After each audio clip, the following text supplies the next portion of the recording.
Hai semuanya, ketemu lagi di channel saya, Miaye. Gimana kabar teman-teman semua? Semoga selalu dalam keadaan sehat, baik, dan happy. Hari ini saya mau cerita lagi tentang dinasti di China. Sekarang dinasti yang ketiga. Kayak apa sih ceritanya? Yuk kita ikutin terus ya.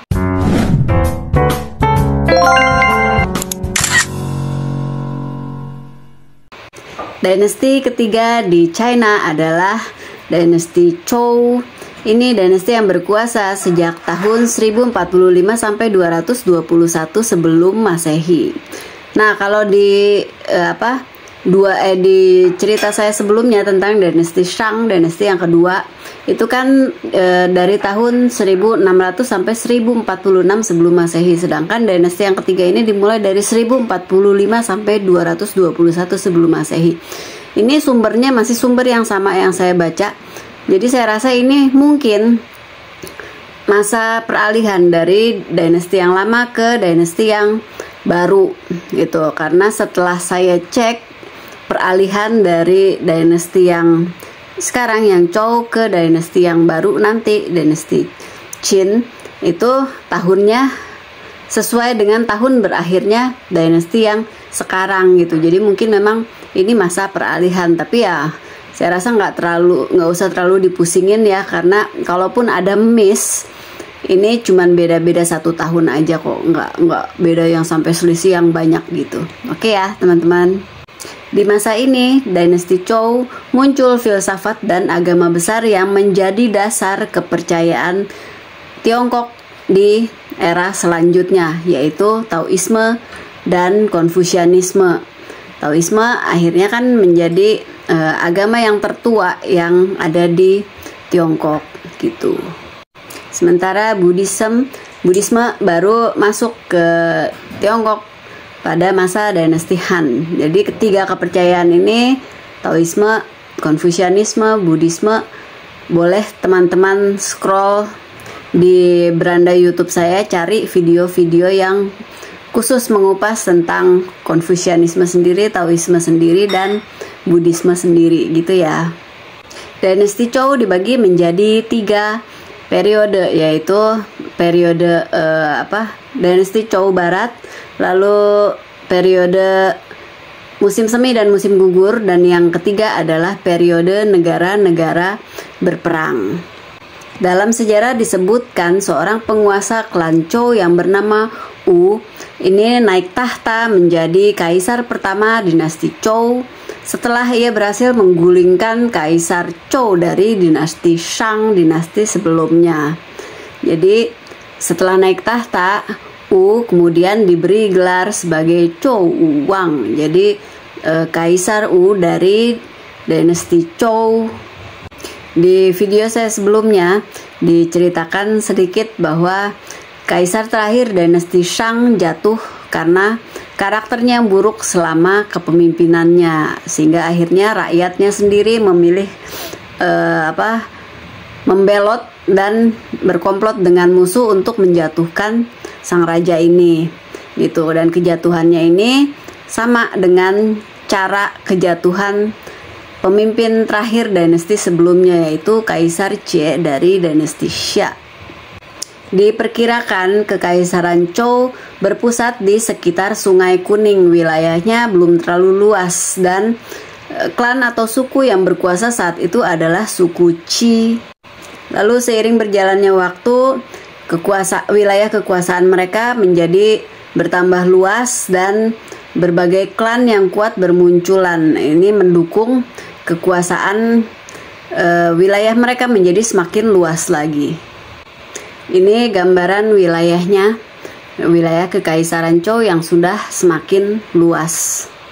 Sekitar tahun 771 sebelum Masehi, ketika Kaisar You menggantikan kedudukan istrinya dengan seorang selir, ia dan wilayahnya diserang oleh ayah mertuanya, jadi ayah istrinya yang merupakan pemimpin wilayah Shen, dan sang ayah mertua itu dibantu oleh suku nomaden yang bernama Quanrong.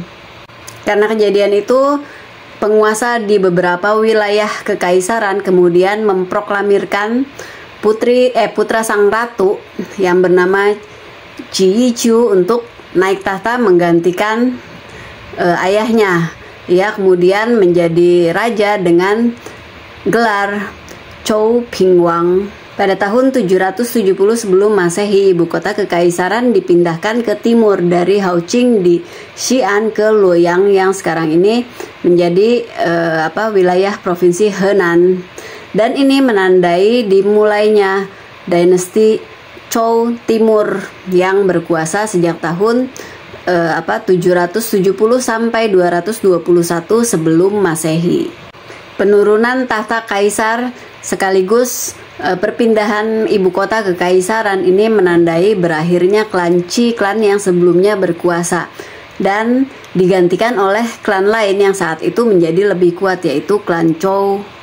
Awal era dinasti Chou Timur ini disebut sebagai periode musim semi dan musim gugur, periode yang berkuasa sejak tahun 770 sebelum Masehi sampai 476 sebelum Masehi. Wilayah kekuasaannya berpusat di timur Sungai Kuning, namun wilayah keseluruhannya sudah menyebar, sudah diperluas sampai mencapai Sungai Yangtze atau Changjiang. Di masa ini muncul karya sastra Tiongkok di era awal, seperti prosa, puisi, teks-teks dokumen dan sebagainya. Pada tahun 550 sampai 476 sebelum Masehi, peperangan antara negara bagian ini menjadi semakin meningkat. Lalu di sekitar tahun 500 sebelum Masehi ini muncul beberapa negara bagian yang cukup kuat. Kalau di selatan ada negara bagian Chu, di tempat lainnya ada negara bagian Qin dan Qi. Di akhir periode ini negara bagian Qin terpecah menjadi 3 bagian akibat adanya perang saudara. Setelah periode musim semi dan musim gugur, muncullah periode negara-negara berperang yang mulai berkuasa sejak tahun 476 sampai 221 sebelum Masehi. Pada periode ini, teknologi menjadi semakin maju dibandingkan periode sebelumnya. Ini memunculkan teknologi-teknologi baru seperti adanya senjata dan berbagai benda yang terbuat dari besi untuk berperang ya.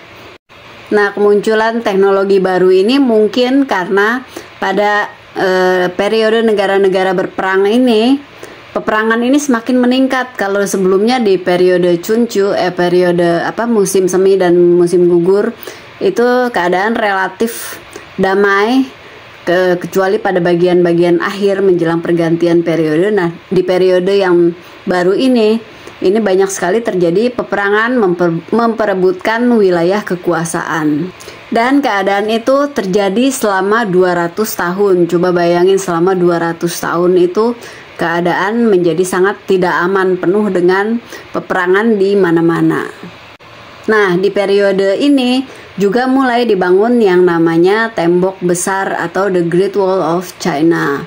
Ini kemarin sempat jadi pertanyaan juga di kolom komentar, tapi belum saya jawab karena saya pikir nanti saya bikin videonya juga, jadi jawabnya di video aja. Nah, mulai dibangunnya di periode ini. Lalu pada tahun 221 sebelum Masehi, negara bagian Qin menaklukkan negara bagian terakhir yang bertikai dan menyatukan seluruh Tiongkok kuno ke dinasti yang baru, yaitu dinasti Qin.